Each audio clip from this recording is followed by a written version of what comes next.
একমাত্রিক গতির একটা পার্টিকুলার প্রবলেম আমরা সলভ করব, যেখানে স্থানাঙ্ক ভেক্টর দেওয়া আছে। করতে কি হবে, তোমায় ত্বরণ বের করতে হবে। তুমি জানো যে তিনটে বেসিক্যালি আমাদের প্রসেস আছে, একতলা, দোতলা, তিনতলা।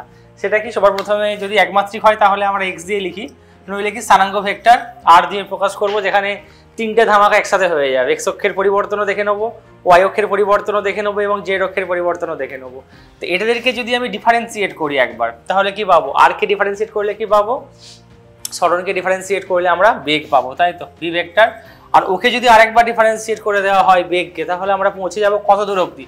ত্বরণ অবধি পৌঁছে যাব, এ ভেক্টর অবধি পৌঁছে যাব। তাহলে স্টেপ ডাউন মানে স্থানাঙ্ক ভেক্টরকে থেকে নিচের দিকে নামলে বেগ, বেগ থেকে আরো নিচে নামলে কি হবে? ত্বরণ। আর যদি আমরা উপরে উঠি ত্বরণকে, তাহলে কি করলে বেগ পাবো? ত্বরণকে যদি ইন্টিগ্রেশন করি, সমাকলন যদি করি, তাহলে বেগ পাবো। বেগকে যদি আরেকবার সমাকলন করে দিই, তাহলে কি পাবো? একদম এক্স বা স্থানাঙ্ক ভেক্টর অবধি পৌঁছে যাব। তো এটা খুব সিম্পল কোয়েশ্চেন, আমি জানি এটা অনেকেই করতে পারবে। তো আমার মনে হয় দেখতেই পাচ্ছ কোয়েশ্চেনটা, ভিডিও দেখার আগে স্ক্রিন পজ করো, নিজে করে নেওয়ার চেষ্টা করো। সব থেকে বেস্ট হয়তো ওরালি যদি করতে পারো। ওরালি করতে পারো মানে গেম ইজ অন ব্রো। ঠিক আছে, ঠিকঠাক জায়গাতে আছো। চলো, তো সবার প্রথমে আমি করে দিচ্ছি। তো ত্বরণ বের করতে গেলে সবার প্রথমে আমায় কি করতে হবে? আর কে একবার ডিফারেন্সিয়েট করবো, তাহলে বেগ পাবো। বেগের সূত্র তোমরা জানো, ভি কত হয়? D R vector by dt. আর ত্বরণের কি সূত্র হয়? Dv vector by dt. বেগের পরিবর্তন বাই সময়, সেটাকেই তো আমরা কি বলি? ত্বরণ, তাই তো। আর ডি দিয়ে লিখছি মানে তাৎক্ষণিক, এটা সবাই জানো। তাহলে ভি ভেক্টর কত হবে এখান থেকে? ভি ভেক্টর হবে D R vector by DT. তো এটাকে আমরা ডিফারেন্সিয়েট করবো, আই ক্যাপ জে ক্যাপ ফর্মে আছে। ইউনিট ভেক্টরগুলো বা একক ভেক্টরগুলোর কোনো পরিবর্তন করবো না, বাট এখানে বুঝতেই পারছো টি স্কোয়ার আছে। তো এই 2 আর এই 2 মিলে গিয়ে কত হবে বলো? 4t। সূত্র সবাই জানে তো, মনে পড়ছে তো? x to the power n থাকলে কত হয়? n x to the power n minus 1। I hope এটা সবাই জানে, এটা বলার কিছু নেই। পাশে তাহলে 2 আর এই 2 মিলে গিয়ে 4 হয়ে গেল, 4t। প্লাস এখানে দেখো টি এর মাথায় কত আছে? 1 আছে। তাহলে 1 into T two the power 1 minus 1, এই ফর্মুলা লাগালে কত আসবে? এখানে 1 চলে আসবে। আর আই ক্যাপটা যেমন আছে থেকে যাবে। প্লাস টি স্কোয়ার আছে, টি এর মাথায় কত আছে? 2 আছে। তো ওখানে বসালে কত হবে বলো? 2t হবে, 2 মাইনাস 1 ইন্টু জে ক্যাপ। ঠিক আছে, তো বেগ আমরা পেয়ে গেলাম। বাট কোশ্চেনে আমায় বেগ বের করতে বলেনি, আমায় কি বের করতে বলেছে? ত্বরণ।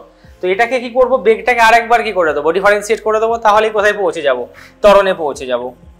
কারণ ত্বরণের সূত্র জানো, ডিভি ভেক্টর বাই ডিটি। এটাকে আরেকবার সময়ের সাপেক্ষে ডিফারেন্সিয়েট করতে হবে। তো কত হবে দোস্ত? টাইমের মাথায় 1 আছে, তো 4 কে 4 হয়ে গেল। আর 1 মাইনাস 1 0, তো 0 না, কোনো সংখ্যার মাথায় 0 থাকলে কত হয়? 1। তাহলে এটা 4 হয়ে গেল। আর 1 মানে বুঝতে পারছো ধ্রুবক রাশি, ধ্রুবক রাশির ডিফারেন্সিয়েশন কত হবে? 0। তো 4 প্লাস 0 করে দিলাম, আই ক্যাপটা যেমন আছে দিয়ে দিলাম। এখানে দেখো 2t আছে, 2টা যেমন আছে থাকলো, টি এর মাথায় কিছু নেই মানে কত আছে? 1 আছে। তো 2 কে 2 হয়ে গেল। আবার একই গল্প, টি এর মাথায় 1 মাইনাস 1 0, কোনো সংখ্যার মাথায় 0 থাকলে 1 হয়, তাহলে কত হয়ে যাবে? 2 জে ক্যাপ। তো এটাকে যদি ভালো করে আমি সাজিয়ে লিখি, এ ভেক্টর কত আসলো? 4 I cap plus 2 J cap. তোমার কোশ্চেনে কি বলেছে? 2 সেকেন্ড পরে কোণাটির ত্বরণ নির্ণয় করো। হয় তুমি এবার একটা গভীর প্রশ্ন, স্যার কোশ্চেন তো 2 সেকেন্ড পরে বের করতে বলেছে কোণাটির ত্বরণ, তাহলে মান কি করে বের করব? এখানে তো স্যার টি কোথায় বসাবো? টি এর তো কোনো মান নেই। তো নেই তো আরো মজার জিনিস তো ভাই, কারণ টি থাকলে বরং ক্যাচার হতো। কারণ টি থাকা মানে কি হবে? সময়ের সাথে ত্বরণটা নির্ভরশীল, যেটাকে আমরা কি বলি? অসমত্বরণ। টাইমটা আলাদা আলাদা মান বসাবো, তাহলে কি হবে? সেই অনুযায়ী ত্বরণের মানও পরিবর্তন হতে থাকবে। বাট এই ক্ষেত্রে তো মজার ব্যাপার না, তুমি 2 second, 1 second, 5 second, 10 second, 20 second, 2 ঘন্টা, 5 ঘন্টা, যে কোনো টাইমের জন্য ত্বরণের মান কত থাকবে? 4 আই ক্যাপ প্লাস 2 জে ক্যাপই থাকবে, ত্বরণের মানের কোনো পরিবর্তন হবে না। আর এই রকম ত্বরণকে কি বলে? সমত্বরণ। তাহলে সমীকরণ দেখে চিনতে পারবে তো? তাহলে ত্বরণের সমীকরণে যদি টি লুকিয়ে থাকে, তাহলে আমরা বুঝবো ওটা অসমত্বরণ, কারণ সময়ের সাপেক্ষে ত্বরণের মানটা পরিবর্তন হবে। বাট এই ক্ষেত্রে যেমন শুধু আই ক্যাপ জে ক্যাপ থাকবে আর মান দেওয়া থাকবে, কোনো রকমের টি লুকিয়ে থাকবে না। তো এই ক্ষেত্রে কি হবে? টাইম যাই হোক না কেন, টাইমের কোনো রোল নেই। ত্বরণ বলবে আমাকে আমার মতো থাকতে দাও, নিজের মতো নিজেকে গুছিয়ে নিয়েছি। টাইম তুমি যা খুশি করো, ওর কিচ্ছু যায় আসে না, ও একই মান থাকবে। এটাকে আমরা কি বলবো? সমত্বরণ। তো চাইলে তো এটা কোশ্চেনটা 2 সেকেন্ডটা জাস্ট কোনো কাজ নেই, বুঝতেই পারছো। ত্বরণের মান কি হবে? ধ্রুবক হবে, যার মান ভেক্টর ফর্মে লিখলে এটা লিখবে। আর যদি বলো যে না স্যার আমি তো মডিউলাস লিখবো, ওর মান বের করবো, আশা করি জানো এটা, তাহলে কত হয়? রুট ওভার অফ এটা স্কোয়ার প্লাস এটা স্কোয়ার। চিনতে পারছো? স্থানাঙ্ক ভেক্টরের সূত্র মনে পড়ছে? R vector equals to root over of x square plus y square. এখানে এক্স ওয়াই না, চারটা কি মোট যে ত্বরণটা বস্তু কণাটা যেদিকে যাচ্ছে তার এক্স অক্ষগামী ত্বরণ হচ্ছে 4, মানে এটাকে তুমি ভাবতে পারো এক্স অক্ষগামী ত্বরণ, আর এটাকে কি বলবে জে ক্যাপ মানে ওয়াই অক্ষে, তাহলে এটা ওয়াই অক্ষগামী ত্বরণ। তাহলে লব্ধি ত্বরণ কত হবে বা মোট ত্বরণ কত হবে, এর মান কত হবে, √অফ এক্স অক্ষগামী ত্বরণ এক্স এর স্কোয়ার যুক্ত ওয়াই অক্ষগামী ত্বরণের, তাহলে কত হবে বলো, 16, 4 এর স্কোয়ার হবে, আর এটা কত আছে 2 এর স্কোয়ার মানে 4, তো 4 এখান থেকে আছে। এবার এখান থেকে কি করে করবে, স্টাইল মারবো কিন্তু এরকম ভাবে, স্যার 16 আর 4 20, ঠিক না, বা তুমি এখান থেকেও ডাইরেক্ট করতে পারতে। 16 এর মধ্যে কত আছে বলো, 4 4 এ 16, তো এই একটা 4 আছে, তো 4টা কমন নিয়ে নেবো, কমন নিয়ে রুটের বাইরে বেরোলে কত হবে, 2 হবে। এগুলো শিখতে হবে দোস্ত, এভাবে টাইম বাঁচাতে হবে। তো 4টা নিয়ে নিয়েছি, এখানে কত পড়ে আছে, 16 থেকে 4 মাল্টিপ্লাই, গুণ আকারে নিয়েছি, বিয়োগ না, তাহলে 4 পড়ে আছে, ওখান থেকে 4 ছিল, 4 থেকে 4কেই নিয়ে নিয়েছি, তাহলে 1 পড়ে আছে, 4 + 1 করলে কত হবে 5। তো এটা হবে ত্বরণের মান। এটা খুব একটা সহজ কোয়েশ্চেন, এখানে উল্টো করতে হবে। আগেরটাই যেটা করলে, যেখানে স্থানাঙ্ক ভেক্টর দেওয়া ছিল, তুমি কত দূর অবধি গিয়েছো, ত্বরণ অবধি গিয়েছো, স্টেপ ডাউন নিচে নেমেছিলে, ওই জন্য কি করেছিলে ডিফারেন্সিয়েশন। এখানে এর কনভার্স, উল্টো কোয়েশ্চেন, ত্বরণ দেওয়া আছে, তোমাকে কি বের করতে হবে, ওর স্থানাঙ্ক কি হবে, মানে স্থানাঙ্ক ভেক্টর তোমাকে বের করতে হবে, তবেই তুমি স্থানাঙ্ক লিখতে পারো। প্রসেস যেটা ভাবছো এক্স্যাক্টলি সেটাই। সবার প্রথমে কি করবে, এ থেকে কি করবে, ভি ভেক্টর বের করবে, ভি ভেক্টর থেকে কত কি বের করবো, আর ভেক্টর, মানে আমি দুবার ইন্টিগ্রেশন করতে হবে, আর কিছু না। বাট তাও আমি দেখেছি সত্যি কথা বলতে এখানে কোনো টুইস্ট নেই, যেটা ভাবছো এক্স্যাক্টলি তাই, দুবার ইন্টিগ্রেশন করলেই পুরো আনসার মিলে যাবে। বাট আমি দেখতে চাইছি কোয়েশ্চেনটা নিজে খাতায় কপি করো, করে নিজে নিজে সলভ করার চেষ্টা করো, ভিডিও এখন বন্ধ থাক, ওকে। তারপরে লাস্টে উত্তর মেলাবে, যদি করতে পারো ঠিকঠাক আনসার যদি মেলে, তাহলে জানবে গেম ইজ অন, ঠিকঠাক পথে আগাচ্ছ। নইলে কিন্তু ইমপ্রুভমেন্টের দরকার আছে, ক্যালকুলেশনে আরো স্মার্ট হতে হবে। আর বেসিক একদম ছোট্ট ছোট্ট মাইনিউট জায়গাগুলোতে, একদম যেখান থেকে ম্যাক্সিমাম বাচ্চা গন্ডগোল করে, সেটা বুঝতে পারবে যদি আনসার না মেলে। আর যারা মোটামুটি করেই নিয়েছো, এগুলো সম্পর্কে জানো, ক্লাস 12-এ পড়ছো বা রিপিটার্স ব্যাচ, আমি তো বলবো ভিডিওটাকে ফাস্ট ফরওয়ার্ড করে দাও, আমার ভিউজের দরকার নেই ভাই, বাট শেখাটা বেশি ইম্পর্টেন্ট। তাড়াতাড়ি ফটাফট রিভিশন করে দেখে নাও কোথায় কোথায় বাচ্চা ভুল করে, সেটা জানারও দরকার আছে কিন্তু। চলো, এটা কিন্তু জানি অনেকেই ভুল করবে, জানা জিনিস, ইয়েস একদমই তাই, কোনো রকমের টুইস্ট নেই, দুবার ইন্টিগ্রেশন করলে আনসার মিলে যাবে। তাও দেখো, দেখা যাক কে কে ঠিক করতে পেরেছে। বাই দ্য ওয়ে, যে একদম পারফেক্টলি ঠিক করতে পারবে, আনসার মেলাতে পারবে না দেখে অবভিয়াসলি, সে কমেন্টে আমাকে জানাবে কিন্তু, ওকে। চলো, সিরিয়াসলি কোনো টুইস্ট নেই। তাহলে এ ভেক্টর দেওয়া আছে, বুঝতেই পারছো। এ ভেক্টর থেকে প্রথমে কি লিখবো আমি, এর ফর্মুলা আমরা জানি, এ কত হয় ডিভিডিটি, ইয়েস, আর ভি কত হয় ডিআর ভেক্টর বাই ডিটি। চলো, তো ডিভিডিটি লিখে ফেলি আগে এখানে, ওকে। ডিভিডিটি যখন লিখবো, স্টেপ জাম্প করছি, একটু বড় হয়ে গেছে, স্মার্ট গাইজ ইউ আর। তো ডিভিডিটিকে একবার এখানে কি লিখবো বলো, এখানে ডিভি লিখলাম, ওকে। ওখানে জাস্ট ডিটি দিয়ে মাল্টিপ্লাই করে দেবো, মাল্টিপ্লাই করলে কি হবে, এর সাথেও থাকবে ওর সাথেও থাকবে, তাহলে এটা হয়ে যাবে 60 + 1 into DT I cap plus 3 into DT J cap, তাই না, সিম্পল জিনিস। এবার কি করব, উভয় পক্ষে ইন্টিগ্রেশন করতে হবে, কারণ নিচ থেকে উপরে উঠতে গেলে কি করতে হবে, সমাকলন করতে হবে। ত্বরণ থেকে বেগে তুমি পৌঁছাতে চাইছো, তাহলে উভয় পক্ষে যদি ইন্টিগ্রেশন করে দিই আমরা, তাহলে এখানেও আছে দুটো টার্ম, মানে দুবার দিয়ে দেবো ইন্টিগ্রেশন চিহ্নটা। এবার আমায় বলো বেগের লিমিট কত বসাবো, লোয়ার লিমিট কত হবে, আপার লিমিট কত হবে, আগেই অলরেডি জানো অনেকে।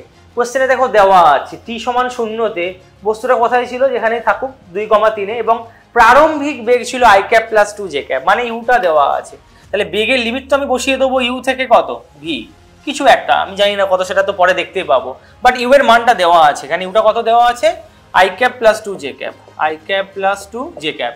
এবার সময়ের লিমিট কত বসাবে, খুব ইজি, দেখো কি বলেছে 3 সেকেন্ড পরে, তাহলে এখানে কত করে দেবো, 0 থেকে 3 বসিয়ে দেবো, তাই তো, 0 থেকে 3 নেই, এখানেই ভুল করে লোকজন মেরে দোস্ত।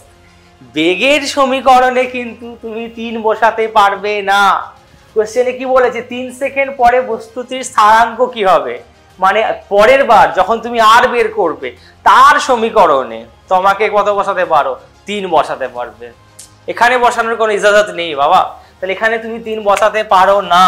যে এটা করবে তার বললাম জিনিসটা সহজ, কিন্তু ছোট্ট ছোট্ট ব্যাপারগুলোতে ইনফরমেশনের দরকার আছে, কনসেপ্ট একদম ক্রিস্টাল ক্লিয়ার থাকতে হবে, নইলে গিয়ে ট্র্যাপে গিয়ে ফেসে যাবে। কোশ্চেন আমি আবার বলছি, 3 সেকেন্ড পরে বস্তুটির স্থানাঙ্ক জিজ্ঞেস করেছে, তো স্থানাঙ্ককে যখন আমি ইন্টিগ্রেশন করব, তার আমি লিমিটে গিয়ে বসাবো 3, বাট আমি এখানে স্থানাঙ্ককে করছি কি বেগের জন্য করছি, এটা আমি বেগকে দেখছি, সেখানে তো বাবা 3 বসাতে পারি না, তাহলে কি বসাবো স্যার? তুমি যে কোনো একটা টাইম ধরে নাও, কিছু একটা টাইম ইউ থেকে ভি এর পরিবর্তন হতে কিছু একটা টাইম লাগবে, কিছু একটা টাইমকে আমি কি লিখবো? টি ধরেই করবো, টি ড্যাশ ধরতে পারো, বাট ঠিক আছে, ইটস ওকে। তাহলে ডিভি কে ইন্টিগ্রেশন করলে কত হয় সবাই নিশ্চয়ই জানে, ইন্টিগ্রেশনের ফর্মুলা আশা করি সবার জানা আছে। x to the power n dx হলে কত হয়? x to the power n plus 1 by, বড় হয়ে গেছে এগুলো বলার কোনো মানে হয় না, ঠিক আছে, তবু যারা ক্লাস 11 এর বাচ্চা তাদের দুঃখ লাগতে পারে, তাদের জন্য অ্যাকচুয়ালি বেসিক্যালি। তো ডিভি কে ইন্টিগ্রেশন করলে কত হয়? অনেকে হতাশ হয়ে যাবে, স্যার এগুলো বলার কি দরকার স্যার, সবাই জানি তো এগুলো। কত হবে? x to the power 0 plus 1 মানে x বাই কত হবে? 0 প্লাস 1 মানে 1, শুধু x হয়ে যাবে, তাই তো। ইন্টিগ্রেশন dx মানে কত হয়? x। তো একই রকম ভাবে ইন্টিগ্রেশন ডিভি কে কত লিখবো? v লিখবো, কত থেকে কত পর্যন্ত? u থেকে u ভেক্টর থেকে v ভেক্টর পর্যন্ত, আর যেহেতু ভেক্টর দিয়ে আছে আমি ওই জন্য পুরোটা কিন্তু ভেক্টর ফর্মেই করব। ওকে, তো এখানে দেখতেই পাচ্ছ এবার এটাকে করো, দেখো 6 আছে, এবার টি ডিটি আছে, তাই তো। টি ডিটি কে ইন্টিগ্রেশন করলে কত হবে? As per this formula T square by 2, তাহলে এটা হয়ে যাবে টি স্কোয়ার বাই 2, লিমিট কত বসাবে? 0 থেকে টি, হয়ে গেল। আচ্ছা প্লাস 1 আছে আবার 1 ডিটি, 1 ডিটি কে করলে কত হবে? শুধু টি হয়ে যাবে, এটা তো আরোই সহজ। কত বসাবে? 0 থেকে টি, আবার এই পুরোটা কার সাথে আছে বলো? আই ক্যাপের সাথে আছে, তো বসিয়ে দিলাম আই ক্যাপ প্লাস 3, এবার ইন্টিগ্রেশন ডিটি আছে, ইন্টিগ্রেশন ডিটি কে করলে কত হবে? শুধু টি হয়ে যাবে, লিমিট কত বসাবো? 0 থেকে টি, আর যে ক্যাপটা যেমন আছে বসিয়ে দিলাম পাশে, অ্যাজ সিম্পল অ্যাজ দ্যাট। আচ্ছা এবার এখানে লিমিট বসালে কত হবে বলো? V vector minus U vector সমান এটা হয়ে যাবে 2 3 যা 6 3। আচ্ছা এখানে যদি ভ্যালু বসাও, যদি আপার লিমিটে কত আছে? টি আছে, তাহলে যেভাবে ভাবছো সেটাই, টি স্কোয়ার মাইনাস 0 স্কোয়ার করে 0 লিখে দিলাম, ওটাও তাই, কত হয়ে যাবে? টি মাইনাস 0, আই ক্যাপ থাকবে দুটোর সাথে, কোনো চাপ নেই বস, কারণ এটা আই ক্যাপের জন্য করছি, প্লাস ওটা দেখে নাও 3টা যেমন আছে থাকবে, টি মাইনাস 0 হয়ে যাবে, কত হবে? জে ক্যাপ হবে, তাই তো।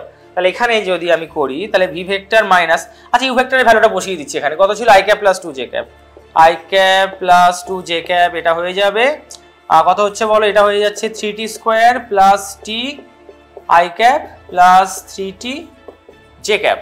ওকে, তো এবার কি করবে? ইউটাকে ওপারে পাঠিয়ে দেবো, আমাকে তো ভি লাগবে, তাহলে ভি ভেক্টর হয়ে যাবে। আমি যদি ওটাকে ওপারে পাঠিয়ে দিই তাহলে দেখতে পাচ্ছ আই ক্যাপটা যখন ওপারে যাবে তাহলে আই ক্যাপের সাথে আই ক্যাপ অ্যাড হয়ে যাবে, আর জে ক্যাপের সাথে কি হবে? জে ক্যাপ অ্যাড হবে, আর আই ক্যাপে শুধু আই ক্যাপ আছে মানে কত আছে? 1 আছে, 1 আই ক্যাপ, তাহলে ওটা কত হয়ে যাবে বলো? 3t স্কোয়ার প্লাস টি, আর এটা ওখানে গিয়ে কত হবে? Plus 1 into I cap. এবার দেখো জে ক্যাপের সাথে আবার কত হবে? জে ক্যাপ অ্যাড হবে, এখানে কত জে ক্যাপ আছে? 2 জে ক্যাপ, ওখানে কত আছে? 3t, তো মাইনাসটা ওপারে গিয়ে প্লাস হয়ে যাবে, তাহলে কত হবে? 3t plus 2 J cap. আশা করি এখানে অবধি বুঝতে কোনো অসুবিধা হয়নি। এবার কি করতে হবে? পিকচার আমি বাকি है मेरे दोस्त, रुको जरा सबर करो, এখনো আনসার হয়নি। আমাকে কি বের করতে বলেছে? স্থানাঙ্ক ভেক্টর, তোমাকে আর ভেক্টর অবধি পৌঁছাতে হবে, তবে গিয়ে তুমি আনসার পাবে। চলো তাহলে ভি আমি পেয়েছি, ভি এর সূত্র আবার কি হয়? D R vector by DT, তাই তো। বেগ মানে কি? ভেলোসিটি মানে displacement by time taken, D R vector by DT মানে বেগ মানে সরণ বাই সময়, তো স্থানাঙ্ক ভেক্টরকে ডিফারেন্সিয়েট করতে হবে, তো এটাকে আবার আমি করব। ভি ভেক্টরে কি লিখতে হবে? D R vector by DT, step jump করে কি লিখে দেবো? এখানে ডি আর লিখবো, ওখানে একবার ডিটিটাকে মাল্টিপ্লাই করে দেবো। ওকে, তাহলে ডি আর লিখলাম এখানে, ওখানে ডিটি দিয়ে মাল্টিপ্লাই করে লিখবো, তাহলে কি লিখবো? 3t square plus T plus 1 into DT I cap plus 3t plus 2 into DT J cap. Simple জিনিস। আবার কি করতে হবে? আমি তো ডিআর পেয়েছি, বাট লাগবে আমার কি? লাগবে আমার আর। ওকে, তাহলে উভয় পক্ষে কি করতে হবে? ইন্টিগ্রেশন করে দেবো।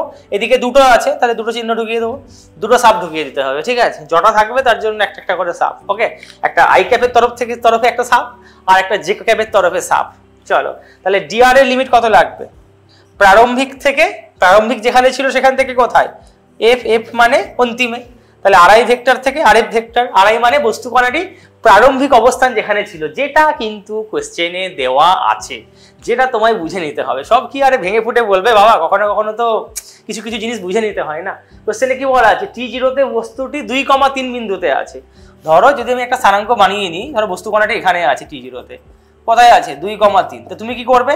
কেন্দ্রবিন্দু থেকে ডাইরেক্ট একটা দিল সে দিল কা কানেকশন জুড়ে দাও। একটা সরলরেখা হলো, বক্ররেখা হয়ে গেল, তো হ্যাঁ বক্ররেখা হলো, তীর মারতে হবে আর মানে সেই বিন্দুতে, কারো মনে নয়। তো 2,3 বিন্দুতে কি করলে? ডাইরেক্ট একটা সরলরেখা দিয়ে জয়েন করে দিলাম, ওটাকে আমরা কি বলবো? আর ভেক্টর বলবো। আর লিখবো কিভাবে? নিশ্চয়ই জানো, I cap X plus J cap Y plus K cap Z, but এখানে দুটো আছে বলে ডাইরেক্ট লিখে দেবো। এক্স এর মানটা হচ্ছে 2, আর ওয়াই এর মানটা হচ্ছে 3, তাহলে 2 i cap plus 3 j cap. এটা হচ্ছে আমার প্রারম্ভিক অবস্থান, এটা আর আই। আমাকে বের কি করতে হবে, আর এফটা বের করতে হবে, ঠিক আছে। তাহলে লিমিট কত লাগাবো, আর আই এর জায়গায় কত লিখবো, 2 i cap plus 3 j cap. Okay, আর সময়ের লিমিট এখানে, ইয়েস এখানে তোমার ইজাজত আছে কত বসানোর, 3 বসানোর। কারণ কোশ্চেনটা দেখো কি বলেছে, 3 সেকেন্ড পরে বস্তুটির স্থানাঙ্ক কত হবে। স্থানাঙ্কের সমীকরণেই তোমার 3 বসানোর সাহস আছে, ইজাজত রয়েছে, অধিকার আছে। যেখানে সেখানে যে কোনো মান বসিয়ে দেওয়ার অধিকার নেই, সঠিক জায়গাতেই সঠিক অধিকার রয়েছে, তাই না? তো এটা খেয়াল রাখতে হবে। কিন্তু এখানে তুমি বসাতে পারো না, বেগের সমীকরণে তুমি 3 বসাতে পারো না, যেটা তুমি জানো না সেটাকে ইচ্ছে করে কোনো মান দিতে পারো না। তুমি বসাতে পারো কোথায়, কোশ্চেনে যেটা দেওয়া আছে সেটা, যেখানে তোমার অধিকার আছে সেখানেই তুমি জোর খাটাতে পারো। তো এখানেও তাই, যেখানে তোমার অধিকার আছে সেখানে তুমি মান বসাতে পারো। তাহলে কত বসাবো আমি, 3 সেকেন্ড পরে বলেছি। এখানে লিমিটে আমি 0 থেকে কত বসাবো, 3। 0 থেকে কত বসালাম, 3। ওকে, তাহলে এটাকে একই রকম ভাবে করবো। আমি আর দেখাচ্ছি না বারবার, জায়গা নেই, ছোট বোর্ড, ডিজিটাল বোর্ডে করছি না, বুঝতেই পারছো। তো এখান থেকে যদি ডাইরেক্ট আমি লিখে দিই তো এইরকম ভাবেই হবে, একই রকম ভাবে। ডিআর কে সাব ছগল মেরে কত বানিয়ে দেবে, ইন্টিগ্রেশনের সাব ছগল মেরে ডিআর কে আর বানিয়ে দেবে। আর এর লিমিট কত বসবে, আর এফ থেকে আর আই, এক্স্যাক্টলি এরকম ভাবেই করবো। করে কত লিখে দেবো তাহলে, r f vector minus r i vector. R i এর মান কিন্তু এটা কত, আর আই এর মান এটা বসাবো, জায়গা নেই বলে লিখছি না, নইলে লিখে দিতাম। এটা 2 i cap plus 3 j cap হবে। ওকে, আর এটাতে ভ্যালুগুলো বসিয়ে দিই। চলো, এটা যদি ভ্যালু বসিয়ে দিই কত হবে বলো, 3 ইন্টু টি স্কোয়ার ডিটি। টি স্কোয়ার ডিটি করলে কত হয়, ওই সূত্র অনুযায়ী টি কিউব বাই 3 প্লাস পরেরটা কত আছে বলো, টি ডিটি। টি ডিটি মানে টি স্কোয়ার বাই 2, তাহলে হাফ লিখলাম, টি স্কোয়ার করে দিলাম, প্লাস শুধু ডিটি। শুধু ডিটিকে ইন্টিগ্রেশন করলে কত হবে, শুধু টি হয়ে যাবে। লিমিট কিন্তু বসাতে হবে কত থেকে, 0 থেকে 3 সবার জন্য কত বসবে, 0 থেকে 3। আর পাশে আই ক্যাপ, ডিটি থাকবে না কারণ সাব ছগল মেরে ডিটিকে পুরো কফিন ড্যান্স করিয়ে দিয়েছে। ওকে, না না না না না না না না না না না না না, ঠিক আছে। চলো, এটার জন্য বলো কত হবে, 3টি ডিটি। তাহলে একই রকম ভাবে 3টা যেমন আছে থাকবে, টি ডিটি মানে কত হবে, টি স্কোয়ার বাই 2। তাহলে 3-এর তলায় 2টাকে দিয়ে দিলাম, কত হয়ে গেল, টি স্কোয়ার। পরেরটা কত আছে বলো, 2 ডিটি মানে কত হয়ে যাবে, 2টি লিখে দেবো। এরও তাই লিমিট বসিয়ে দেবো, কত থেকে কত পর্যন্ত বসাবো, 0 থেকে 3। পাশে জে ক্যাপ যেমন আছে অ্যাজ ইট ইজ বসিয়ে দিলাম। ওকে, এবার দেখো, এবার তোমাকে কি করতে হবে বুঝতেই পারছো, মানগুলো তো সবার প্রথমে বসাতে হবে। বসিয়ে কি করবে, আর আইটাকে মাইনাস আছে ওপারে পাঠিয়ে দেবো, পাঠিয়ে দিলে কত হয়ে যাবে, প্লাস হয়ে যাবে। আমি এখানে একবারে করে দিচ্ছি। তাহলে এখানে যদি আমি আড়াইটাকে মুছে দিলাম, মাইনাস আড়াইটা ওপারে গেলে কত হবে, প্লাস আড়াই হয়ে যাবে। আর আড়াইয়ের মান কত আছে, 2 i cap plus 3 j cap. তাহলে একবারে বসিয়ে দিচ্ছি, 2 i cap plus 3 j cap করে দিলাম। তাহলে যদি তুমি এই ভ্যালুগুলো বসাও, কত বসাবে, যে লিমিট বসাবো, জায়গা নেই আমার কাছে, বস কিছু করার নেই, আমাকে ডাইরেক্ট আনসার লিখতে হবে। চাইলে তুমি ভ্যালুগুলো বসাবে। 3 কেটে যাচ্ছে দেখতেই পাচ্ছ, 3-এর কিউব মানে কত হবে, 27। 27 মাইনাস 0 প্লাস কত হবে, হাফ ইন্টু 3-এর স্কোয়ার কত, 9। 9-এর 2 প্লাস কত হবে, 3 মাইনাস 0 প্লাস 3। আর এখানেও কত হবে বলো, 3-এর 2 ইন্টু 3-এর স্কোয়ার। 3-এর স্কোয়ার কত হবে, 9। 9 3 27-এর 2, আর এটা হয়ে যাবে 3 দুগুণে 6। প্লাস ওটাকে আবার যোগ করবে, যোগ করে এটা যদি তুমি সলভ করো, তোমার আর এফ এর মানটা যেটা আসে সেটা ফাইনালি আসবে 36.5 I cap plus 22.5 J cap. দেখতে পারো, এটা হবে তোমার আনসার। তাহলে আর এফ মানে কত আমরা জানি, X I cap plus Y J cap. তাহলে স্থানাঙ্ক কত হবে, তাহলে ফাইনালি প্রারম্ভিক স্থানাঙ্ক কত ছিল, 2,3 দিয়ে ও কোথায় চলে গেল, ফাইনালি যেখানে গেল, ইনিশিয়াল ছিল এটা প্রারম্ভিক, আর অন্তিমটা কত হলো, ফাইনালি যেখানেও গেল সেখানের স্থানাঙ্ক হবে 36.5, 22.5। তাহলে এক্স এর মানটা 36, ওয়াই এরটা 22.5। তাহলে ভেবে দেখো, এক্সটা কিভাবে চেঞ্জ হয়েছে, 2 থেকে কত হয়ে গেছে 36.5, আর ওয়াই এর মানটা কত হয়েছে 3 থেকে বেড়ে 22.5।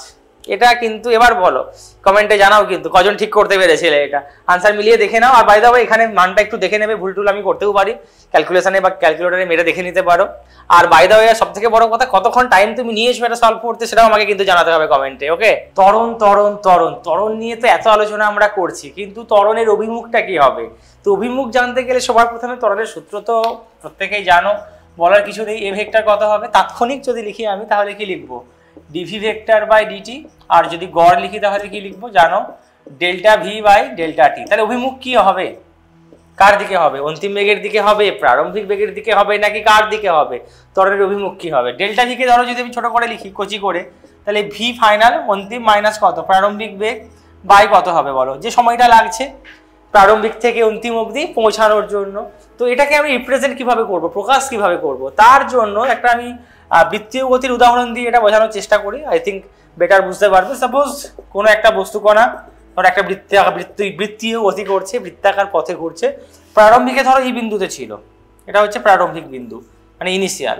পরে ধরো ঘুরতে ঘুরতে ঘুরতে ঘুরতে এভাবে ঘুরছে, ঘুরতে ঘুরতে এই বিন্দুতে চলে এলো, ফাইনাল বিন্দুতে চলে এলো। তাহলে এখানে বেগ কোন দিকে ছিল বলো, স্পর্শক বরাবর, নিশ্চয়ই সবাই জানো এটা। তাহলে ইউআই বা প্রারম্ভিক বেগটা ছিল এটা, আর অন্তিম বেগ কি হবে এখানে স্পর্শ বরাবর হবে, তাহলে ভিটা হবে এরকম ভাবে। এটা এফ দিয়ে দিলাম, এটাকে ভিআই বললাম, আচ্ছা ভিআই ভিএফ বললাম, ওকে ইউ আর ভি দিলাম না। তো এটার বিয়োগ ফলটা ভেবে দেখো, ত্বরণের ডাইরেকশন কিন্তু অন্তিম বেগের দিকে নয়, বরং ওদের দুজনের যে বিয়োগ ফলের অভিমুখ সেই দিকটা হবে ত্বরণের অভিমুখ। স্যার বিয়োগ ফলের আবার অভিমুখ কি করে পারবো? তার জন্য ভেক্টর যোগের সূত্র নিশ্চয়ই জানো, যে এদিকে যদি একটা ভেক্টর থাকে এ ভেক্টর, এদিকে যদি একটা বি ভেক্টর থাকে, তাহলে এদের লব্ধি কত হয়, কি করতে হয়, এরা দুজনকে মিলে একটা আমাদেরকে সামান্তরিক অঙ্কন করতে হয়, বাহুগুলোকে বিপরীত বাহুগুলোকে, আর এই সামান্তরিকের যেটা কর্ণ হবে ওটাই কি হয় বলো, লব্ধি। এটা কার সূত্র, এ ভেক্টরের সাথে বি ভেক্টরকে যোগ করলে। আচ্ছা এবার নেক্সট গভীর প্রশ্ন, স্যার এখানে তো যোগ নেই, এখানে তো বিয়োগ আছে, বিয়োগ কি করে করে, যদি আমি এ মাইনাস বি করতে চাই সেটা কিভাবে করব, এটাকে যেমন আছে রেখে দেবো, মাইনাস বি করবো, মানে বিটা যা আছে এদিকে ছিল বি, ওকে এখন কি করব এদিক দিয়ে করে দেবো।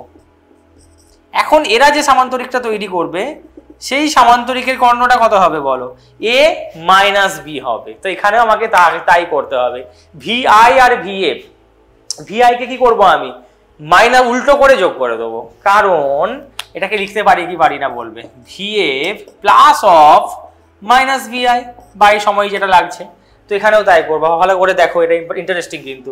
ভি আইটা কোন দিকে ছিল আমি জানি না, ভি এফ কোন দিকে আছে, এরকম ভাবে আছে, ওকে এটা কোনটা আছে ভিএফ, এর সাথে কি করব ভিআইটাকে উল্টো করে যোগ করব। ভিআই কোন দিকে ছিল বলো, আপ ছিল, এরকম ভাবে ছিল, উল্টো করে যোগ করা মানে কি হবে ডাউন হয়ে যাবে, ইয়েস এটা হয়ে যাবে এখন ভিআই। তাহলে এবার এরা দুজনে কি তৈরি করবে, একটা সামান্তরিক তৈরি করবে, অবশ্যই সেটা কি করে বানাবো, মোটামুটি ড্রয়িং করার চেষ্টা করছি, এরকম টাইপের কিছু একটা হবে। এই সামান্তরিকের যেটা কর্ণ হবে মেরে দোস্ত, সেই কর্ণটাই হবে কত ভিএফ মাইনাস ভিআই, আর সেই কর্ণটা এটাই কত হবে বলো, এটাই কার অভিমুখ হবে, ভিএফ মাইনাস ভিআই এর অভিমুখ, বা তুমি কি বলতে পারো এটাই হবে ত্বরণের অভিমুখ। আর বেসিক্যালি তুমি যদি দেখো এটা কার দিকে হয়, এটাকে তুমি যদি ধরো যোগ করো, এখানটাতে আমি উল্টো করে যদি যোগ করি এরকম ভাবে, ভিআইটাকে কি করবো উল্টো করে যোগ করবো, এদিকে করে দেবো, এটা কত হবে মাইনাস ভিআই। তাহলে আমি সামান্তরিকটা অঙ্কন করব, করলে দেখতে পাচ্ছ কার দিকে থাকবে, সেন্টারের দিকে। তাহলে এটা পড়েছিলে না, বৃত্তীয় গতিতে কি হয় একটা কেন্দ্রাভিমুখী ত্বরণ থাকে, এই হচ্ছে কেন থাকে, অভিমুখটা কি করে আসে বোঝা গেল। যখনই আমি বেগের পরিবর্তনের সূত্রটা করে ভেক্টর আকারে সাজাবো, যখনই ভিএফ মাইনাস ভিআই করবো, দিয়ে যে সামান্তরিক সূত্রটা লাগাবো, সামান্তরিকের কর্ণ মানে যেটা ওর লব্ধি হবে সেটা কার দিকে হবে বলো, কেন্দ্রের দিকে হবে। তো এই ত্বরণকেই আমরা কি বলবো, কেন্দ্রাভিমুখী ত্বরণ, ঠিক আছে। আর একটা ত্বরণও হয় যেটা কি বলতো স্পর্শক বরাবর হয়, তাকে আমরা কি বলবো স্পর্শকীয় ত্বরণ। তাহলে দুটো ত্বরণ থাকে বৃত্তীয় গতিতে, একটা কেন্দ্রের দিকে ত্বরণ থাকে আর একটা স্পর্শক বরাবর, এটাকে আমরা বলি রেডিয়াল অ্যাক্সিলারেশন। এআর কেন্দ্রটাকে কি বলে রেডিয়াল অ্যাক্সিলারেশন, মানে রেডিয়াস বরাবর ব্যাসার্ধ বরাবর, ওটাকে বলে রেডিয়াল অ্যাক্সিলারেশন। আর যেটা স্পর্শক বরাবর লাগে সেটাকে আমরা কি বলবো ট্যানজেন্সিয়াল অ্যাক্সিলারেশন বা স্পর্শকীয় ত্বরণ, ঠিক আছে, কারণ স্পর্শক হচ্ছে ট্যানজেন্ট। ধরো কোনো বস্তু এক্স অক্ষ বরাবর গতিশীল, এক্স অক্ষ বরাবর ওর বেগ আছে ইউ, ত্বরণ যদি এবার এক্স অক্ষ বরাবরই লাগে, মানে সাপোজ তুমি কারোর সাথে রাস্তা চলছো, পথ চলছো, রাস্তা হাঁটছো, প্রতিদিন যদি তাকে আরো বেশি ভালো লাগে, তাহলে সম্পর্কের গতিবেগ কি হবে বাড়তে থাকবে, আরো খুশি একটা পরিণতির দিকে আগাতে থাকবে, তাই তো যেটা হবে। তাহলে ত্বরণ যদি বেগের দিকে থাকে সেই ক্ষেত্রে কি হবে, বেগের মান বৃদ্ধি পাবে। ধরো যদি প্রারম্ভিকভাবে যেদিন শুরু হয়েছিল পথ চলা, হাত ধরে একসাথে আগিয়ে চলা 10 মিটার পার সেকেন্ডে, প্রতিদিন যদি তুমি তার দিকে আকৃষ্ট হতে থাকো, ত্বরণ যদি তার দিকেই থাকে তোমার, আলটিমেট কি হবে বেগের মান বাড়তে থাকবে, 10 থেকে বেড়ে 15, 20, 30, 40, 50, 100 না জানি কোথায় শেষ হবে, অসীম অবধি চলতে থাকবে। তো যত আমরা তাহলে কি শিখলাম, বেগ যেদিকে, ত্বরণ যদি বেগের দিকেই লাগু হয় তাহলে বেগের মান কি হবে বাড়তে থাকবে, ওকে। কিন্তু ধরো এরকম ঘটনা ঘটে গেল কারোর জীবনে, তোমার জীবনে হোক, সেটা আমি চাই না কখনোই, তুমি যাচ্ছ এদিকে, পথ তো চলছো কারোর সাথে, বাট তার প্রতি কোনো ফিলিংস আস্তে আস্তে কমছে, তোমার ফিলিংস আসছে আবার অন্য কারোর দিক থেকে, বিপরীত দিক থেকে কারোর প্রতি তুমি আকৃষ্ট হয়ে যাচ্ছ। তো কি হবে, যার সাথে পথ চলা অলরেডি শুরু করে দিয়েছো, হ্যাপি হ্যাপি ভালোভাবে একটা পরিণতির দিকে কি যেতে পারবে? নিশ্চয়ই যাবে না।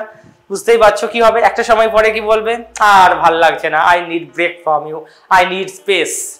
তার মানে যদি ত্বরণ উল্টো দিকে লাগে, যেটাকে আমরা তখন আর ত্বরণ বলবো না, সেটাকে কি বলবো, মন্দন বলবো। সেই ক্ষেত্রে বেগের মানটা কি হবে, বেগের মান হ্রাস পাবে, বেগের মান কমবে। এখানে কি হয়েছিল, একই দিকে ত্বরণ, তার প্রতি তুমি আরো বেশি বেশি যদি আকৃষ্ট হয়ে যাও, তাহলে কি হয়েছিল, এখানে বেগের মান শ্রীবৃদ্ধি ঘটেছিল, তাই তো। আর এখানে কি হবে, আস্তে আস্তে বেগের মান কমবে।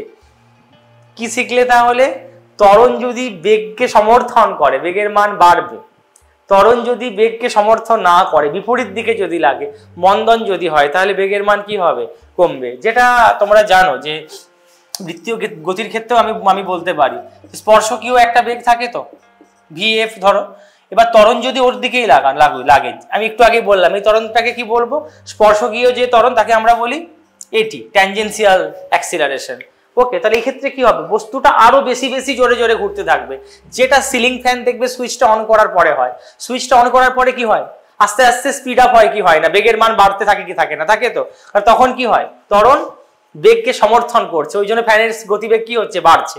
এবার তারপরে কি হয়ে গেল বলো, তারপরে ফ্যানটা ফুল স্পিডে ঘুরছে, তখন কিন্তু আর ত্বরণ থাকে না, তখন এটি কত হয়ে যায়, শূন্য হয়ে যায়, কারণ তখন সমবৃত্তীয় গতি হচ্ছে, আর বেগ বাড়ছে না, বেগটা ধ্রুবক হয়ে গেছে। আর বেগ ধ্রুবক মানে বুঝতে পারছো, তখন কোনো স্পর্শকীয় ত্বরণ নেই। এবার তুমি সুইচটাকে অফ করে দিলে, যেই তুমি সুইচটা অফ করে দেবে, বেগ যেদিকে আছে এটি কোন দিকে লাগবে, বেগের দিকে লাগবে কি বেগের বিপরীত দিকে লাগবে, এটিটা তখন বেগের বিপরীত দিকে লাগবে, স্পর্শকীয় ত্বরণ বেগের বিপরীত দিকে লাগবে। আর বিপরীত দিকে লাগা মানেই হয়েছে যেটা বললাম একটু আগে, আস্তে আস্তে আর তাকে ভালো লাগবে না, তার প্রতি কোনো ইন্টারেস্ট থাকবে না, I need space from you, I need break from you, আর ভালো লাগছে না, এবার থেমে যাওয়ার দরকার আছে। কারণ তোমার মনে তো সিগন্যাল অন্য দিক থেকে টাওয়ার ধরছে না, অন্য টাওয়ারের সিগন্যাল তখন মনের মধ্যে কানেকশন জোড়ার চেষ্টা করছে, তো যা হওয়ার কথা তাই হবে, বেগ হ্রাস পাবে। একটা সময় পরে কি হবে, বেগ জিরো করবে, গিয়ে পাল্টি মেরে যেদিক থেকে সিগন্যাল ধরছিল আবার সেই সিগন্যালের দিকে দৌড়াতে থাকবে, এটাই ফ্যাক্ট। কি শিখলাম এখান থেকে, ত্বরণ যদি বেগের সাথে সমান্তরাল থাকে তাহলে বেগের মান বাড়বে, আর ত্বরণ যদি বেগের সাথে বিপরীতভাবে সমান্তরাল, এটাকে বেসিক্যালি কি বলে বলো তো, প্যারালাল বলে এটাকে, যেটাকে বিপরীতভাবে সমান্তরাল তাকে আমরা কি বলি, অ্যান্টি প্যারালাল। তাহলে অ্যান্টি প্যারালাল হলে কি হবে, বেগের মান কমবে। আর প্যারালাল, রামলাল নয়, প্যারালাল, প্যারালাল হলে কি হবে, বেগের মান বৃদ্ধি পাবে, আর অ্যান্টি প্যারালাল হলে বেগের মান হ্রাস পাবে। তিনটে স্টেটমেন্ট আমি লিখেছি, দেখতেই পাচ্ছ 1 2 3, তোমায় বলতে হবে তিনটের মধ্যে কোনটা ট্রু হবে কোনটা ফলস হবে। সবার প্রথমে স্টেটমেন্টটা দেখো, যদি বলা আছে কি যে কোনো বস্তুর ত্বরণ যদি শূন্য হয়, আমরা কি বলতে পারবো বেগ ধ্রুবক? ইয়েস, সব ধ্রুবক মানে কি, সবসময় কিন্তু ধ্রুবক, এটা মে আর মে নট বির কোনো ব্যাপার নেই, ভি কি অলওয়েজ ধ্রুবক হবে। ভেবে দেখো আনসার কি হবে, ম্যাক্সিমাম লোক বলবে হ্যাঁ স্যার তাই তো পড়েছি আমরা, এ সমান কত হবে স্যার, ডিভিডিটি, ত্বরণের মান যদি শূন্য হয় তার মানে তো স্যার এখান থেকে বোঝাচ্ছে বেগ কত হবে, বেগটা ধ্রুবক বা কনস্ট্যান্ট হবে। বাট মেরে দোস্ত, এটা তো ঠিক আছে, এটা হতে হবে, ভুল কিছু না, বাট সবসময় কি ধ্রুবক হবে না?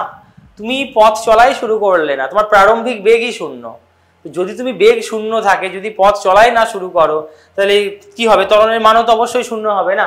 তো ত্বরণ শূন্য দুটো কেসে হতে পারে, বেগ ধ্রুবক থাকছে, ত্বরণ মানে কি বেগের পরিবর্তন বাই সময়, তুমি ধ্রুবক গতিবেগে চলছো, বেগের কোনো পরিবর্তন হচ্ছে না, তুমি চলাই শুরু করলে না, থেমে আছো, তাহলেও তো ভাই একটু আগেও থেমে আছো, একটু পরেও থেমে থাকবে, তাহলেও তো কোনো বেগের পরিবর্তন হবে না। তো এ জিরোর দুটো কেস হতে পারে, ভি ধ্রুবক হলেও হবে, অথবা বস্তু যদি স্থির অবস্থায় থাকে তখনও ত্বরণের মান কত হবে, শূন্য হবে। তাহলে এটা কিন্তু বলা যাবে না, এটা ফলস, সবসময় ধ্রুবক হবে না, ধ্রুবক একটা কেসে হবে, কখনো কখনো আবার কি যে বস্তু স্থির বস্তুর জন্য কি হয়, ত্বরণের মান শূন্য হয়। দ্বিতীয়টা বলো, একটা নির্দিষ্ট সময়ের ব্যবধানের জন্য বেগ যদি শূন্য হয় তাহলে ত্বরণ শূন্য হবে, এটা ভেবে দেখো। ত্বরণের সূত্র কি বলো, এই যে লিখেছি আমি, গড় নিয়ে করো তাহলে বুঝতে সুবিধা হবে, ডেল্টা ভি বাই ডেল্টা টি। তাহলে একটা সময়ের অন্তর্ভ্যালের জন্য কি বলছে, বেগের কোনো পরিবর্তন হচ্ছে না, বেগ শূন্য। একটা নির্দিষ্ট সময়ের জন্য কি বলেছে, বেগ শূন্য, তার মানে কি আগেও বেগ কত, শূন্য, পরেও বেগ কত বলো, শূন্য। এটা থেকেই ভেবে দেখো না, ভি এফ মাইনাস কত, ভি আই, সময় যাই হোক না কেন, তো এটাও 0 - 0 বাই যাই করি না কেন আনসার কত আসবে ভাই? ত্বরণ কত হবে? শূন্যই তো হবে না। তাহলে একটা নির্দিষ্ট সময়ের ব্যবধানের জন্য যদি বেগ শূন্য থাকে, তাহলে বেগই যখন শূন্য তার আবার কিসের পরিবর্তন? যে জিনিস শূন্য তার আবার পরিবর্তন আছে নাকি? তাহলে ত্বরণের মান কি হবে? শূন্য হবে। ঠিক আছে, আলবাত অবশ্যই হবে, এটা সবসময় ট্রু হবে। ওকে, আর 3-এরটা দেখো কি বলেছে, তাৎক্ষণিক বেগ শূন্য হলে ত্বরণ শূন্য হবে। মানে বলতে চাইছে, আবার বলছি, তাৎক্ষণিক বেগ যদি শূন্য হয় ত্বরণ কি শূন্য হবে? ভেবে দেখতে পারো। এটার আনসার হচ্ছে না। তুমি একটা বস্তুকে উপরের দিকে ছুড়ে দিলে, একটা বস্তুকে যদি আমরা ভূমি থেকে উপরের দিকে ছুড়ে দিই, তো সর্বোচ্চ বিন্দুতে কি হয়? মহাকর্ষ তো লাগছে, অভিকর্ষ তো সবসময় আছে। অভিকর্ষিত ত্বরণ অলওয়েজ টানছে পৃথিবীর কেন্দ্রের দিকে। তো এই সর্বোচ্চ বিন্দুতে কি হয় আমরা কি জানি? খুব অল্প ক্ষণের জন্য বস্তুটা থেমে যায়। তার মানে ওর তাৎক্ষণিক বেগ কত হয়? তাৎক্ষণিক বেগ শূন্য হয়। নর্মাল বেগ কিন্তু থাকে, তার একটু আগেও বেগ থাকে, একটু পরেও কত হবে? নিম্নমুখী বেগ চলে আসবে। কিন্তু সেই ক্ষণে একদম সর্বোচ্চ বিন্দুতে খুব অল্প ক্ষণের জন্য কি হলেও কি হবে? বস্তুটা থামবে। থামা মানে কি হবে? ওর তাৎক্ষণিক বেগ সেই মুহূর্তে কত হবে? শূন্য হবে। আর তাৎক্ষণিক বেগ শূন্য হচ্ছে, কিন্তু ত্বরণ তো লাগছে। পৃথিবী সবসময় নিজের কোলের দিকে টানছে, আই বাছা আই চলে আয়, বলবে না? আচ্ছা, একটা গান আছে না, মা ডেকেছে আদর করে, আই বাছা আই চলে আয়। তো একদম নিচের দিকে পড়ে যাবে, ত্বরণ থাকবে সবসময়, যেটা লাগবে মানছি। ওই মুহূর্তে বেগ শূন্য কিন্তু ত্বরণ আছে, নিচের দিকে ত্বরণ লাগবে, যেটা অভিকর্ষজ ত্বরণ 9.8। তাহলে এটা কি হলো? তাৎক্ষণিক বেগ শূন্য হলে ত্বরণ শূন্য হবে, এটা হচ্ছে ফলস। ত্বরণ থাকবে। জাস্ট একটু আগে আমরা দেখলাম যে বেগ যেদিকে, ত্বরণ যদি একই দিকে থাকে তাহলে বেগের মান কি হবে? বৃদ্ধি পাবে। আর বেগ যেদিকে, ত্বরণ যদি বিপরীত দিকে থাকে, যেটা বললাম বিপরীতভাবে যদি সমান্তরাল হয়, সেই ক্ষেত্রে কি হবে বলো? বেগের মান হ্রাস পাবে। আচ্ছা, এরকম কি হতে পারে? স্যার আপনি তো সবসময় দুটো কেসই নিলেন, একবার ধরে নিচ্ছেন সমান্তরাল আর একবার ধরে নিচ্ছেন বিপরীতভাবে সমান্তরাল। স্যার মাঝামাঝি কোনো কোণ করে হতে পারে না? ইয়েস, হতে পারে। ধরো কোনো বস্তু কণা একটা রয়েছে, তার বেগ ধরো এদিকে আছে, ওকে, আর ত্বরণ ধরো এইভাবে লাগছে, মধ্যবর্তী কোণ কত আছে বলো? থিটা। এই ক্ষেত্রে কি হবে স্যার? এই ক্ষেত্রে একটা জিনিস হবে মেরে দোস্ত, ত্বরণ যেহেতু একটা ভেক্টর রাশিকে কি করতে পারি? যখন অ্যাঙ্গেল করে থাকে, কোণ করে থাকে, কি করতে হয়? একদম মাঝখানে মাথায় একটা কাটারি বসিয়ে দিয়ে, একটা দা বসিয়ে দিয়ে কি করতে হবে? চিড়ে দুটুকরো করে দিতে হবে, তাই তো? যে দিকটার সঙ্গে থিটা, তোমরা জানো এদিকে একটু উপাংশটা কত হয়ে যাবে, এটাকে আমরা কত বলবো? যার সাথে থিটা থাকে সেটাকে আমরা কি বলি? এ কস থিটা। আর এর লম্ব যে উপাংশটা, এটাকে আমরা কত বলবো? এ সাইন থিটা। তো দেখতেই পাচ্ছ। আর এটাকে এই কস থিটাকে কি বলবো? এর সাথে মানে কি বলবো? এর সমান্তরাল। আর এটা কি? লম্ব উপাংশ। এ প্যারালাল বলবো এটাকে, সাথেরটাকে বা সমান্তরালটাকে আমরা কি বলবো? প্যারালাল। আর যেটা উপরের দিকে আছে লম্ব হবে, তাকে আমরা কি বলবো? পারপেন্ডিকুলার বা লম্ব। এই লম্ব। তো দুটো জিনিস ভেবে দেখো, এই কস থিটা, এই উপাংশটা, এ সমান্তরাল, ও কি করছে?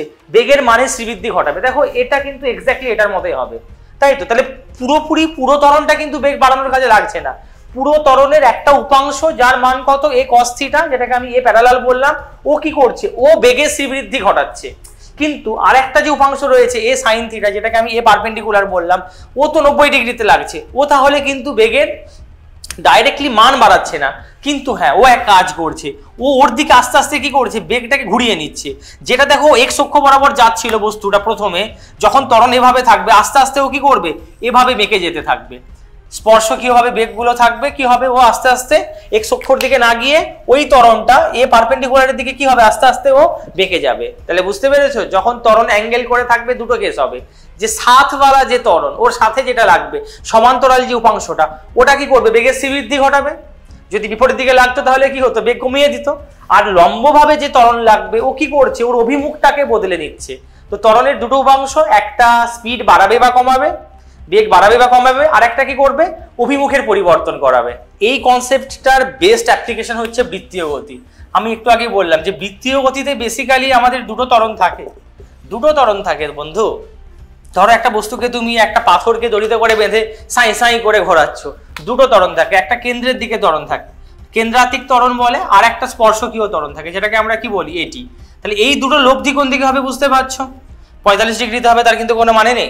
যদি সমান হয় তবে 45, নইলে কি হবে? আমরা লব্ধি কার দিকে হয়? যেটা বড়, যে ভেক্টরটা বড় হয় তার দিকে লব্ধি হয়। সেটা আমি বলবো না, কোশ্চেন দেখে বুঝতে হবে তোমাকে কোনটা কত মান হবে। তাহলে এটা বুঝতে পারছো। এই ক্ষেত্রে যেহেতু এ আর এবং এটি লম্বভাবে রয়েছে, তাহলে এই জন্য দুটো ত্বরণের মান কত হবে, লব্ধি ত্বরণের মান কত হবে বলো, AR এর স্কোয়ার যুক্ত এটি স্কোয়ার হবে, সিম্পল ব্যাপার। আর মোট ত্বরণের মানও বুঝতে পারছো কত হবে, DV ভেক্টর বাই DT, তাই তো। তাহলে আর এই ভেক্টরটাকে কিভাবে লিখতে পারবে, দুটোর লব্ধি আকারে প্রকাশ করতে পারবে, অসুবিধা হওয়ার কোনো কথা নেই। তাহলে এবারে যে লব্ধি মোট এর যে মানটা, এর মড মানে কি, মোট যে ত্বরণটা তুমি পাচ্ছ তার মানটা, তো এটার মড বলা মানে কি হবে বলো, এই যে DV ভেক্টর বাই DT যেটা রয়েছে তার মানটার কথাই আমি বেসিক্যালি বলবো।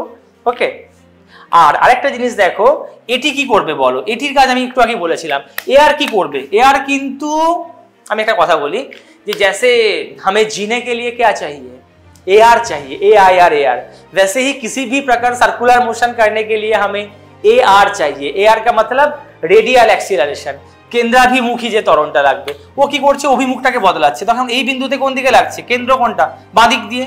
যখন বস্তুটা এখানে চলে আসবে তখন নিচের দিকে লাগবে, যখন এখানে চলে আসবে তখন ডান দিকে লাগবে, যখন এখানে চলে আসবে তখন এদিকে লাগবে। যেটা এখানেও দেখো একই জিনিস বলেছিলাম, এখানে এয়ারটাই বেসিক্যালি কত, এ পারপেন্ডিকুলার। ওর কাজ কিন্তু স্পিড বাড়ানো বা কমানো নয়, বৃত্তীয় গতিটাকে সম্পন্ন করা। কারণ বৃত্ত পথ করতে গেলে কি হয়, প্রত্যেকটা পয়েন্টে পয়েন্টে তোমাকে অভিমুখের পরিবর্তন করতে হবে। অভিমুখের পরিবর্তন যদি না করো বৃত্তীয় গতি হবে না। সেই কাজটা কে করছে, এয়ার করছে। আর এটি কি করছে, এটি হচ্ছে বেগের মানটা বাড়াবে বা কমাবে। কারণ সবসময় সমবৃত্তীয় গতি হবে তার তো কোনো মানে নেই। তুমি যে ধ্রুবক বেগে চলতে থাকবে 10 মিটার পার সেকেন্ড, মানে সারা জীবন 10 মিটার পার সেকেন্ডে ঘুরবে, তার কোনো মানে নেই। 10 থেকে বেড়ে বেড়ে 12, 15, 20, 30 হতে পারে, আবার 10 থেকে কমে 9, 8, 7, 6, 5, 4, 3, 2, 1 হতে পারে। যেটা আগেই আমি ডিসকাস করেছি, বেগ ত্বরণ যদি বেগের দিকে থাকে তাহলে কি হবে, সমান্তরাল থাকলে মান বাড়বে, যদি বিপরীতভাবে সমান্তরাল হয় তাহলে কি হবে বলো, মানটা কমে যাবে।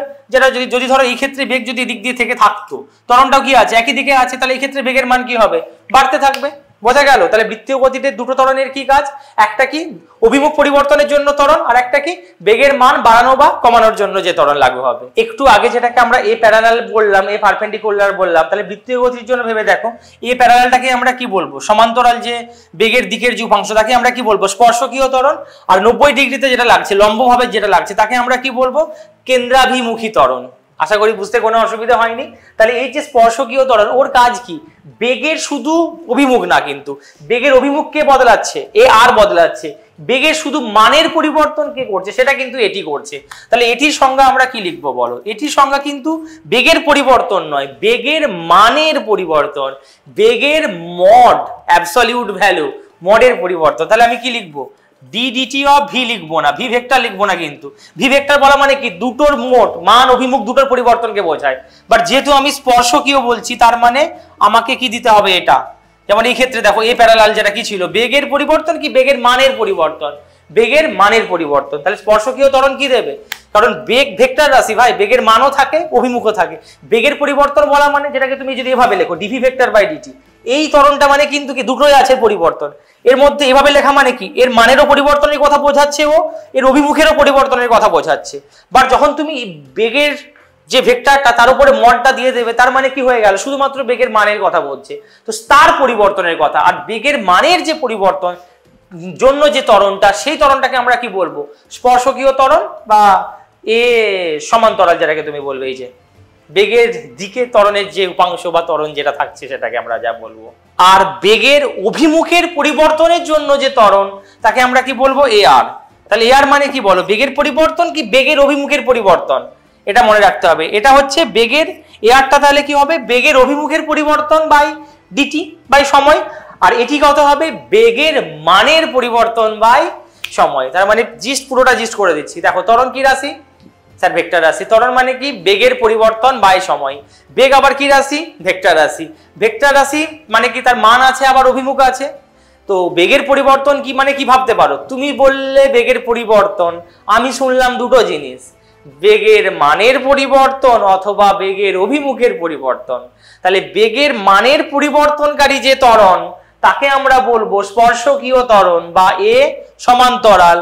আর বেগের অভিমুখের পরিবর্তনের জন্য যে ত্বরণ, তাকে আমরা বলবো কেন্দ্রাভিমুখী ত্বরণ বা এ লম্ব ত্বরণ। যেটাকে আমরা কিভাবে প্রকাশ করব, এ আর দিয়ে, রেডিয়াল অ্যাক্সিলারেশন। আশা করি বুঝতে কোনো অসুবিধা হয়নি। যদি সমবৃত্তীয় গতি হয় সেক্ষেত্রে কি হবে, সমবৃত্তীয় গতি কাকে বলে, যে শুধুমাত্র বৃত্তাকার পথে ঘুরবে, কিন্তু যা বেগে শুরু করেছিল একই বেগে ঘুরবে, মানে বেগের মানের কোনো পরিবর্তন হবে না। তো যদি বেগের মানের পরিবর্তন না হয় তাহলে ওই ত্বরণটাও থাকবে না। আর বেগের মানের পরিবর্তনের জন্য কে দায়ী? এটি দায়ী, স্পর্শকীয় ত্বরণ দায়ী। তার মানে কি হবে? স্পর্শকীয় ত্বরণ শূন্য হয়ে যাবে। একটা বেশ ভালো এবং স্ট্যান্ডার্ড কনসেপচুয়াল কোশ্চেন এখন আমরা সলভ করব, যেটা দেখতেই পাচ্ছ একটা কণার বেগ দেওয়া আছে এবং দেওয়া আছে তার ত্বরণ, কিন্তু আই ক্যাপ জে ক্যাপ ফর্মে। ওকে, তোমায় কি করতে হবে? বেগের অভিমুখের পরিবর্তনের হার। আচ্ছা, এটা একটু আমাকে এক্সপ্লেন করতে দাও, তারপরে যারা পারবে নিজে থেকে তারা তো একদম লাইনেই আছে, কোনো অসুবিধে নেই। ভিডিও পজ করে নিজে ট্রাই করার, নইলে দেখতে থাকো কিভাবে করব। তো আগেই আমরা ত্বরণের যখন ক্লাসে বলেইছি যে ত্বরণ সবসময় বেগের দিকে থাকবে, তার কিন্তু কোনো মানে নেই। ধরো একটা বস্তুর বেগ আছে এদিক দিয়ে, ত্বরণ যদি এদিকে থাকে, বেগের সাথে যদি সমান্তরাল থাকে, তাহলে কি হবে? বেগের মান বৃদ্ধি পাবে। ওকে, আর ত্বরণ যদি তোমার বেগ আছে এদিকে, ভাইবস ম্যাচ করছে অন্য দিক থেকে, ত্বরণ আছে উল্টো দিক দিয়ে, তো যেটা হওয়ার তাই হবে। আস্তে আস্তে বেগ কমতে থাকবে, একটা পয়েন্টে যে থামবে, থেমে তারপর যেদিকে ত্বরণ, লং টার্মে উইনার কে হবে? ত্বরণ হবে লং টার্মে উইনার। ওকে, তো সিম্পল ব্যাপার। কিন্তু ক্যাচালটা কখন হয়? যদি এখানে যেমন দেখো কি ছিল, ত্বরণ আর বেগ সমান্তরাল, এখানে কি বিপরীতভাবে সমান্তরাল, মানে অ্যান্টি প্যারালাল, ওটা প্যারালাল। যদি অ্যাঙ্গেল করে থাকে, সাপোজ বেগ আছে এরকম ভাবে, ত্বরণ আছে এরকম ভাবে, এখানে ক্যাচাল ধরো কিছু একটা কোণে আছে, থিটা কোণে আছে, তো এখানে কি হয় আমি আগেই বলেছি, ত্বরণকে কি করব? চিরে দুটুকরো করব, কারণ ওটা একটা ভেক্টর রাশি, উপাংশে বিভাজন জানো। তো ত্বরণকে যদি চিরে দুটুকরো করা হয়, এটাকে কি বলবে? এ সমান্তরাল, ত্বরণের ওই উপাংশ যেটা বেগের সাথে সমান্তরাল। আর একটা কি হবে বলো তো? এটাকে কি বলবো আমরা? এ লম্ব, ত্বরণের ওই উপাংশ যেটা বেগের সাথে লম্ব। তাহলে এই যে সমান্তরাল উপাংশটা আছে ত্বরণের, ও কি করবে? বেগের শ্রীবৃদ্ধি ঘটাবে, বেগ বাড়াবে। যদি বিপরীত দিকে লাগতো তাহলে এটার মতো হতো, বেগ কমাতো। তাহলে এখানে কি হচ্ছিল? পুরো ত্বরণটা যে কাজ করছে, ওর একটা উপাংশ এখানে সেই কাজ করছে। আর একটা যেটা রয়েছে দেখো, এই যে এ লম্ব, ও কি করছে? ও কিন্তু বেগের মান কিছু বাড়াচ্ছে না দোস্ত, ও কি করছে? শুধুমাত্র বেগের অভিমুখটাকে পরিবর্তন করছে। আর ত্বরণ মানে আমরা কি জানি? বেগের পরিবর্তন বাই সময়। বাট এই ত্বরণটা বেগের মানের পরিবর্তন বাই সময়, আর এই ত্বরণটা বেগের অভিমুখের পরিবর্তন বাই সময়, যেটা তোমায় বের করতে বলেছে। কি আছে? বেগের অভিমুখের পরিবর্তনের হার। তো সেটাকেই আমি কি বলবো? ইনডাইরেক্টলি তোমাকে এটাই বের করতে হবে, এ লম্বটার মান তোমায় বের করতে হবে এই কোয়েশ্চেনটার জন্য। কিভাবে তুমি করবে? আর একই জিনিসকে আমরা বৃত্তীয় গতির জন্য ব্যাখ্যা দিতে পারি। বৃত্তীয় গতির জন্য কি হয় জানো? দুটো ত্বরণ থাকে, একটা কেন্দ্রের দিকে যেটাকে আমরা এআর বলি, একই জিনিস। আর একটা কোন দিকে থাকে? স্পর্শকীয় ভাবে, যেটাকে আমরা বলি এটি। এটি মানে ট্যানজেনশিয়াল অ্যাক্সিলারেশন, স্পর্শকীয় ত্বরণ। আর কেন্দ্রাভিমুখী যেটা, তাকে বলে রেডিয়াল অ্যাক্সিলারেশন। আর ফর রেডিয়াল, রেডিয়াস মানে ব্যাসার্ধ, তো ব্যাসার্ধ বরাবর কেন্দ্রের দিকে, ওই জন্য এই নাম। তাহলে লব্ধি ত্বরণ কত হবে বুঝতে পারছো? যেহেতু 90 ডিগ্রিতে আছে, √অফ এটা স্কোয়ার যুক্ত এটা স্কোয়ার, কারণ 2ab বালা যে টার্মটা ছিল থাকবে না 90 ডিগ্রি হলে, যা হয়। এখান অবধি আশা করি বুঝতে কারো কোনো অসুবিধা নেই। তো বেগ কোন দিকে বলো? বেগ তো এদিক দিয়ে থাকে, তাহলে এটি কি করছে? বেগের মানটা বৃদ্ধি করছে, যেটা দেখো এরকমই। তাহলে এটিটাই, যেটা নর্মাল কেসে, এটিটাই বেসিক্যালি আমাদের জন্য কে? এ সমান্তরাল। আর এআরটাই বেসিক্যালি কত? এ লম্ব। এটা আমি জেনারেলি করেছি, যে কোনো ক্ষেত্রে করেছি। আর এটা শুধুমাত্র কার জন্য হয়? বৃত্তীয় গতির জন্য হয়। ওকে, এটার একটা কেস এটাও নিশ্চয়ই জানো, যে যদি এটি 0 হয় তখন কি হয়? এই বেগটার কোনো মানের পরিবর্তন হবে না, ধ্রুবক বেগে ঘুরবে, কিন্তু এআর থাকবে। ওই জন্য বলে না, বৃত্তীয় গতি হতে গেলে এআর ইজ মাস্ট। ত্বরণ ছাড়া বৃত্তীয় গতি হয় না, যতই এটা সমবেগে ঘুরুক না কেন। মানছি সমবেগে ঘুরছে, কিন্তু ঘুরছে তো, চলছে না।